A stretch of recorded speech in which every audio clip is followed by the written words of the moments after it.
اس سے پہلے کہ میں تصور اور تصویروں میں کھو جاؤں، مجھ سے باتیں کرو میں میسر ہوں۔ یہ انسان کو گلہ شکوہ بڑے لوگوں کو رہ جاتا ہے کہ جب انسان جو ہوتا ہے وہ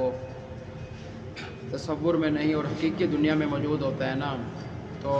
اس سے باتیں کرنے والا کوئی نہیں ہوتا۔ اسی لیے آپ دیکھ سکتے ہیں کہ دنیا کے بڑے بڑے ملکوں میں، بڑے بڑے شہروں میں، بڑے بڑے جو آپ دیکھ سکتے ہیں نا کہ اولڈ ہاؤس جہاں بزرگ ہوتے ہیں نا، وہ جمع کیے جاتے ہیں۔ ان کو دیکھ بھال کرنے کے لیے جو ہے نا چند روپوں اور پیسے دیے جاتے ہیں کہ ان کی دیکھ بھال کرو۔ اولڈ ہاؤس میں ماں باپ کی وہ اولاد نہیں کرتے، اولاد کہتے ہیں مصروف ہیں، یہ کسی کے بیٹے کہتے ہیں کہ ہم باہر کے ملک ہیں، کسی کہتے ہیں کہ ہم جاب میں بیزی ہوتے ہیں، کوئی بڑے بڑے افسر بڑے بڑے عہدوں پر آپ فائز ہوتے ہیں، مگر ان کے والدین اولڈ ہاؤس میں ہوتے ہیں۔ تو یہ شعر جو ہے نا یہ پڑھ کر، اقوال پڑھ کر مجھے یاد آ گیا کہ اس سے پہلے کہ میں تصویروں میں اور تصور میں کھو جاؤں، مجھ سے باتیں کرو دیکھو میں میسر ہوں۔ تو یار انسان کو دیکھنا چاہیے، یہ ہم ماں باپ ہمارے لیے کیا کچھ نہیں کرتے،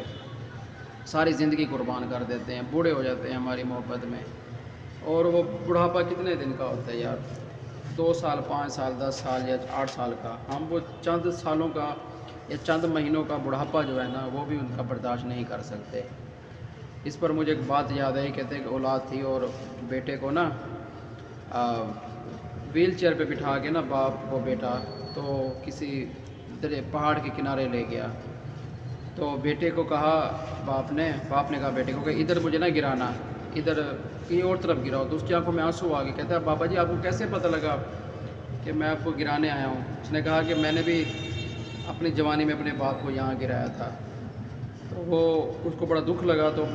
اپنے باپ کو ویل چیئر گھمائی اور گھر لے کر آیا، اور اپنی بیوی کو کہا کہ نہیں آج کے بعد بابا کی خدمت کرنی ہے، کیونکہ اس کو پتہ لگ گیا کہ آج اگر میں اس کے ساتھ کروں گا نا کل کو میری اولاد بھی مجھے اس طرح کرے گی۔ یہ مکافات عمل ہے۔ آج اگر اپنے ماں باپ کو، اپنے والدین کو اولڈ ہاؤس میں چھوڑ کر آئیں گے نا، تو کل کو ہمارے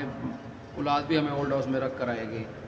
خدمت نہیں کرے گی۔ اگر آج ہم نے اپنے ماں باپ کی خدمت کی ہے، ان کا جو ہے حق ادا کیا ہے خدمت کرنے کا نا، حق تو خیر نہیں ادا کر سکتے۔ کہتے ہیں کہ جو ہے نا وہ بیٹا اپنی ماں کو یا باپ کو کندھے پہ بٹھائے اور گھر سے لے کر حج کرنے تک پیدل چلے، اور وہاں پورے حج کا طواف کرے اور پورا حج کروائے، اور واپس پیدل کندھے پر لے کر گھر آئے، تو ماں کے پیٹ میں وہ ایک جو لہر ہوتی ہے نا درد کی، جب بچہ پیدا ہونے والا ہوتا ہے، اس کا بھی حق ادا وہ بیٹا نہیں کر سکتا۔ وہ حق ادا نہیں کر سکتے والدین کا، مگر ہم تو کوشش بھی نہیں کرتے نا، ہم تو کوشش بھی نہیں کرتے کہ والدین کا حق ادا کرنے کی۔ یار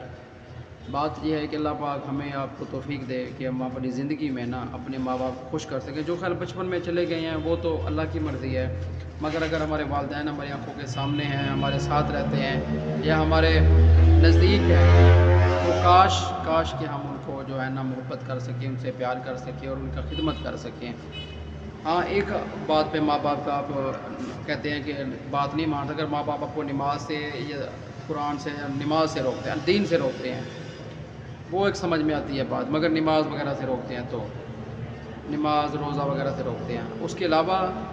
آپ کو ماں باپ کا ہر حکم ماننے کا جو ہے نا ان کو حق ہے، آپ پر حکم منوانے کا آپ پر فرض بھی ہے، آپ نے ماننا ہوگا حکم ماں باپ کا، چاہے وہ کچھ بھی کہتے ہیں آپ نے اس کی بات ماننی ہوگی۔ ہاں وہ دین کے راستے سے روکتے ہیں، کوئی غلط کام کرنے کا کہتے ہیں، کسی کے ساتھ ظلم و زیادتی کا کہتے ہیں، پھر بھی آپ ان کو سمجھا سکتے ہیں، مگر جھڑک نہیں سکتے۔ اف کہتے ہیں، اف بھی جو ہے نا وہ بھی ماں باپ کے سامنے کہنے کا اجازت نہیں ہے۔ تو یار میں اللہ پاک آپ کو خوش رکھے، آباد رکھے، انشاءاللہ باقی میں رات کو ٹک ٹاک لائیو پر آتا رہتا ہوں 12 بجے نا، آنا گپ شپ لگائیں گے، کمیونیکیشن کریں گے، تبادلہ خیال کریں گے، جہاں رہیں خوش رہیں آباد رہیں۔